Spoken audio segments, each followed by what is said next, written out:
Oke, Assalamualaikum warahmatullahi wabarakatuh. Halo teman-teman semuanya. Kali ini saya sudah bersama dengan salah satu mahasiswa yang masih berkuliah di salah satu universitas negeri di Semarang, apalagi kalau bukan di UNES. Eh, Bisa dikatakan seorang mahasiswa yang berprestasi, ya bisa dikatakan gitu karena beliau ini masuk dengan jalur yang ya nggak buruk-buruk amat lah, nggak mandiri-mandiri banget lah. Mungkin tanpa basa-basi kita langsung tampilkan. Mungkin kita langsung tanya-tanya atau kulik-kulik tentang beliau. Monggo Mbak, mungkin bisa perkenalan diri dulu, bisa memperkenalkan dan kuliah jurusan apa, dan ya pokoknya yang bisa diceritakan lah. Monggo silakan Mbak.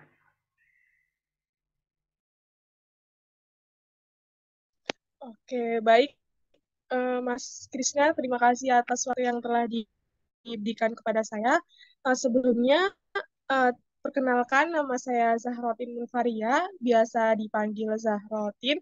Saya mahasiswa Universitas Negeri Semarang dari program studi Pendidikan Teknik Elektro dari jurusan Teknik Elektro ya, Mas.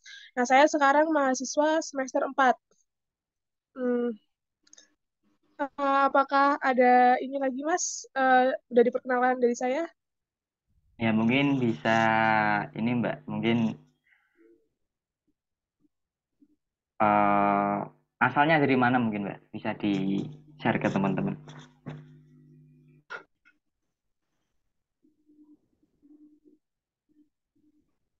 Gimana, Mas? Maaf, suaranya kurang jelas, Mas. Oh, oke Mbak. Tes apakah masih terdengar? Halo? Terdengar, Mas. Ya, mungkin bisa ini Mbak sharing sedikit tentang Mbaknya dulu dari mana sih asalnya ya? Oke. Sebelumnya, saya itu asalnya dari Pati ya, Mas. Saya dulu lulusan dari SMK Tunas Harapan Pati, angkatan 2021 ya, Mas. Saya lulus angkatan 2021, kemudian 2021 awal itu saya mendaftar SNM ya, Mas. Pertama itu saya mendaftar SNM di salah satu universitas yang ada di Jogja ya, Mas. Mungkin Mas saya juga tahu, tapi saya tidak keterima ya Mas waktu itu SNM. Terus kemudian karena saya dan teman-teman saya juga tidak keterima di situ, terus saya dan teman-teman itu saya diajakin lah Mas sama teman-teman saya untuk daftar di UNES ya Mas, SBM PTN di UNES. Nah, alhamdulillahnya itu di antara saya dan teman-teman itu saya yang lanjut di UNES sendiri Mas. Teman-teman saya itu tidak melanjutkan di UNES. Jadi waktu itu saya juga daftar di UNES tuh belum ada planning nih. Uh, saya mau daftar di UNES karena di saya itu planningnya bukan di UNES, tapi alhamdulillahnya malah saya keterima di UNES ya Mas. Dan lewat salah satu jalur yang SBMPTN gitu Mas. Ya alhamdulillah sekali bisa keterima lewat jalur SBMPTN itu Mas. Oke Mbak, menarik sekali ternyata ya. Terinfluence oleh temennya ternyata dan akhirnya ditinggal kayaknya ini. Oke, mungkin next Iya, pertanyaannya sedih Mbak. banget. Ini mungkin pertanyaan yang apa ya, basic mungkin. Eh, kenapa sih kok milih jurusan yang Mbak jelaskan tadi? Dan mungkin bisa jelasin sedikit lah apa itu jurusan elektro gitu. Khususnya yang ada di UNAS ya, Mbak. Monggo silakan.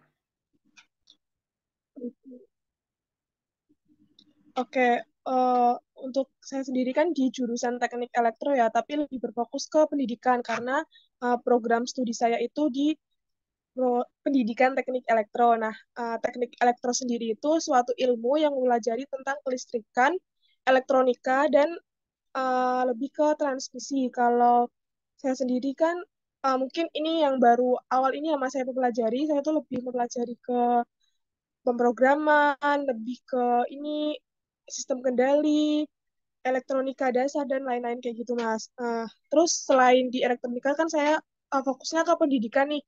Alasan saya sendiri ambil pendidikan tuh karena mungkin yang saya sejak dulu tuh udah ada cita-cita nih pengen jadi seorang pendidik. Saya udah ada basic lah karena saya itu juga suka nih ngajar-ngajar sama anak-anak gitu. Nah, mungkin karena basic saya sendiri saya suka mengajar. Nah, dari itu saya ambil ke pendidikan, Mas. Gitu. Nah, alasan saya ambil teknik elektro sendiri karena mungkin saya dulu kan lulusan dari SMK nih, SMK Tunas Harapan Pati, di mana saya dari jurusan teknik otomasi industri. Nah, kalau di Universitas Negeri Semarang sendiri, mungkin yang sejalur dengan jurusan saya waktu SMK itu di teknik elektro. Jadi seperti itu, Mas. Oke, sangat menarik sekali ya. Tadi Mbaknya kan menyinggung tentang SMK ya. Berarti Mbaknya ini lulusan dari SMK. Pertanyaan saya, dengan basic SMK itu, apakah eh, membantu dalam apa ya kegiatan khususnya di teknik elektro itu, Mbak?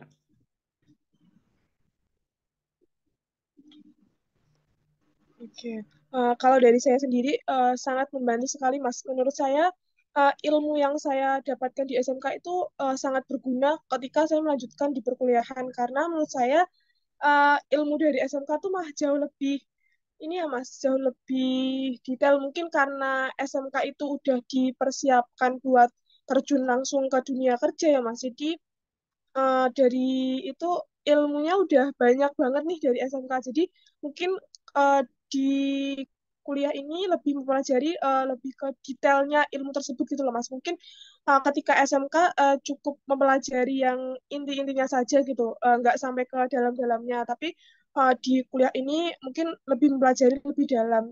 Namun ilmu yang saya dapatkan di SMK juga udah cukup banget membantu karena saya berkaca dengan teman-teman lain saya yang dari SMA, mungkin dari mereka itu mungkin belum terlalu paham ya ini alat ini apa, mesin ini apa. Tapi kalau dari kita yang dari basicnya SMK itu udah paham dengan alat-alat tersebut. Jadi kita tuh lebih gampang mengikuti perkuliahan gitu dibanding dengan teman-teman dari lulusan SMA.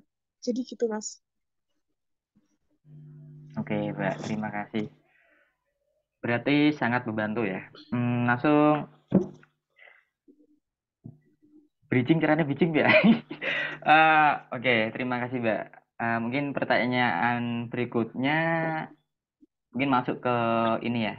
Apa sih kegiatan selama menjadi mahasiswa?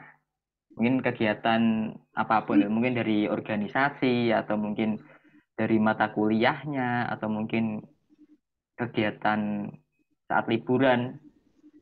Mungkin bisa diceritakan sama teman-teman.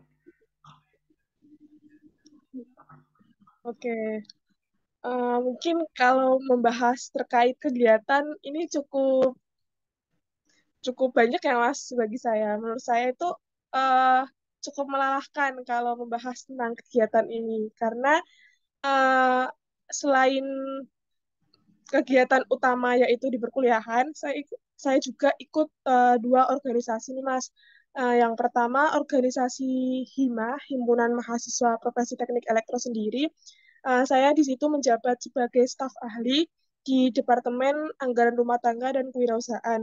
Nah, selain itu saya juga ikut organisasi yang lingkupnya fakultas HMW, Himpunan Mahasiswa Wirausaha. Nah, di HMW itu sendiri saya menjabat sebagai wakil ketua himpunan, sehingga dari dua organisasi tersebut menurut saya juga udah cukup sibuk ya. Jadi ketika paginya kuliah, nanti sore malam itu sibuk di organisasi. Nah, selain ikut organisasi, saya juga sedikit menambah kegiatan lagi yaitu bekerja ya Mas. Mungkin di sela-sela waktu kuliah saya yang ya ya yang nggak sibuk sih, cuma ya sibuk juga. Tapi saya menyempatkan waktu beberapa hari buat bekerja juga Mas. Jadi di saya itu Senin, Selasa, Rabu saya kerja. Nanti pulang kerja kan udah malam nih. Uh, pulang kerja nih saya lanjut biasanya ada rapat-rapat organisasi gitu. Mungkin setelah rapat itu baru balik ke kos. Nah, setelah rapat tuh mungkin udah malam sih, nanti di kos tuh ngerjain tugas gitu, Mas. Mungkin ya kalau kegiatan saya kayak kayak gitu terus sih, Mas. Mungkin ketika waktu weekend nanti saya ada kegiatan di organisasi, karena kebanyakan kegiatan di organisasi organisasi saya itu di waktu weekend weekend gitu.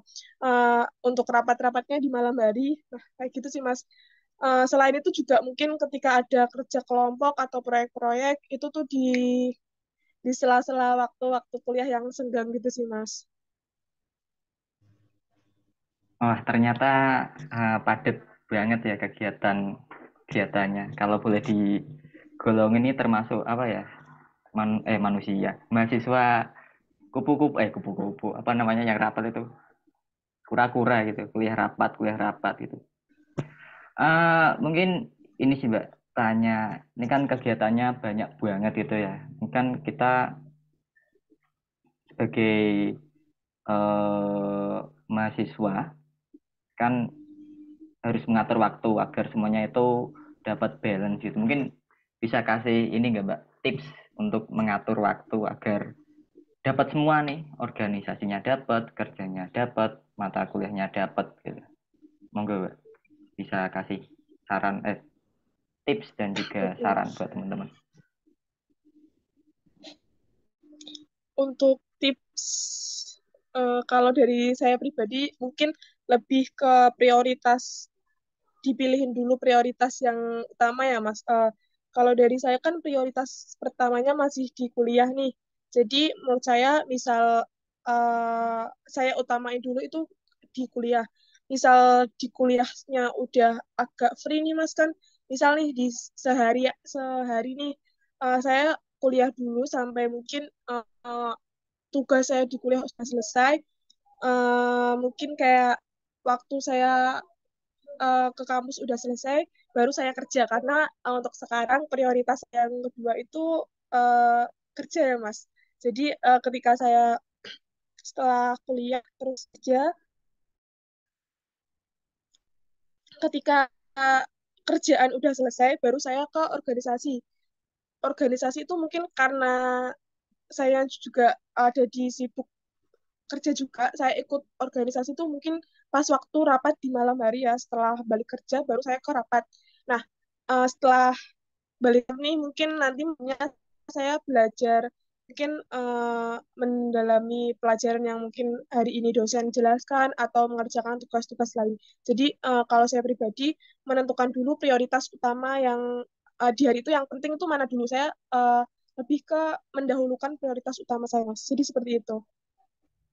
Oke, berarti intinya kita ambil prioritas yang kita utamain gitu ya.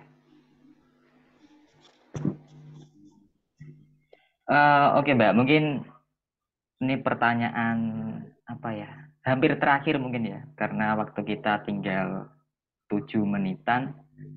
Kenapa sih Mbak kok ikut apa ya organisasi dari tadi kan nyinggung organisasi gitu ya? Apakah dengan organisasi Mbaknya dapat apa gitu? Dapat pengalaman atau mungkin dapat apa ya? Mungkin Mbaknya bisa jelasin langsung lah. Oke, menurut saya sendiri keuntungan ikut organisasi itu ya plus minus sih, Mas. Ya ada banyak plusnya, ya ada banyak banyak minusnya. Nah, eh, untuk keuntungannya sendiri nih, kalau menurut saya juga banyak sih yang mungkin kalau yang sudah saya dapatkan ya, Mas, mungkin ini sih lebih ke soft skill sih, yang dulunya mungkin saya belum bisa ngomong ya, Mas. Kayak saya mau ngomong itu masih nggak bisa ngomong lah, apalagi di depan umum tuh masih bingung nih dulu mau ngomong kayak gimana. Mungkin karena saya ikut organisasi dan kayak banyak juga dikasih kesempatan buat ngomong di banyak orang, jadi mungkin itu salah satu keuntungan yang saya dapatkan. Nah, selain itu saya juga mungkin bisa membagi waktu nih antara mana kemampuan saya bisa membagi waktu antara kuliah gitu. Selain itu penting sih karena uh, uh, ketika kita ikut organisasi kan kayak banyak banget nih teman-teman dari himpunan sendiri atau dari himpunan lain yang mungkin kita sering rapat bareng, kita sering membahas pokja-pokja bareng. Dari situ kita banyak relasi nih, mungkin dari ya banyak sih. Nah, keuntungan yang paling saya dapatkan selain tadi soft skill ya itu di relasi. Banyak banget dari teman-teman yang kayak kadang ini, misal nih saya lagi butuh apa, butuh ini, kayak kita banyak temen, banyak relasi. Jadi kan kita gampang buat apa ya namanya bisa mendapatkan kayak bantuan atau misal butuh apa ke teman-teman atau apa tuh jadi gampang lah karena kita banyak relasi gitu Mas. Oke, ternyata ikut organisasi banyak sekali yang kita dapat ya. Mungkin teman-teman yang mau ikut organisasi jangan ragu karena kita dapat banyak hal ternyata. Gak hanya cuma rapat-rapat aja ternyata. Oke, baik Mbak. Terima kasih banyak atas waktu yang telah diberikan. Saya udah ngerepotin nih waktunya. Langsung, ini mungkin yang terakhir. Mbaknya bisa kasih satu kalimat atau mungkin dua kalimat buat teman-teman yang mau masuk UNES atau mau masuk ke teknik elektro UNES mungkin ya. Bisa kasih pejangan lah. Monggo silahkan Mbak. Buat closing ceremony. Buat closing ya.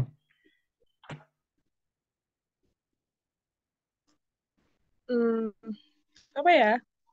Buat teman-teman yang takut masuk teknik, nggak usah takut ya. Di teknik itu seru banget sih. Eh, di teknik tuh